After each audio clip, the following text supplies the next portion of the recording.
சுப்ஹானஹு வ தஆலா விடத்தில் நம்மளுடைய தகுதி, நம்மளுடைய மதிப்பு என்னவென்று நமக்கு தெரியணுமாக இருந்தால், அல்லாஹ் சுப்ஹானஹு வ தஆலா நம்மளை எப்படி பயன்படுத்துகிறான் அப்படிங்கிறத பொறுத்து நாம் தெரிஞ்சு கொள்ளலாம். அல்லாஹ் அஸ்ஸ வஜல் நல்ல காரியங்களுக்கு நம்மளை பயன்படுத்தினான்.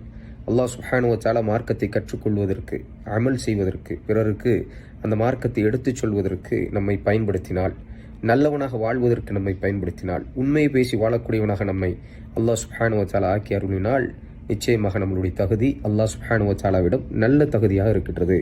அல்லாஹ் அஸ்ஸ வஜல் நம்மை நேசிக்கின்றான் என்பதை நம்ம புரிந்து கொள்ள முடியும். அதே நேரத்தில் நம்மளுடைய வாழ்க்கை ஓட்டம், நம்மளுடைய செயல்பாடுகள் இதெல்லாம் மிக மோசமாக இருக்கின்றது. மார்க்கத்துக்கும் நமக்கும் எந்த தொடர்பும் இல்லாத ஒரு வாழ்க்கையை நம்ம வாழ்ந்து கொண்டிருக்கிறோம்னா, அல்லாஹ் சுப்ஹானஹு வ தஆலாவிடத்தில் நம்மளுடைய தகுதி அவ்வளோதான். அல்லாஹ் சுப்ஹானஹு வ தஆலா நம்மை நேசிக்கவில்லை என்பதுதான் இதனுடைய பொருளாக இருக்கின்றது. அல்லாஹ் சுப்ஹானஹு வ தஆலா அவனுக்கு பிடித்த காரியங்களை நம்மளுடைய வாழ்க்கையில் செய்யக்கூடிய வாக்கியத்தை எனக்கும் உங்களுக்கும் தருவானாக.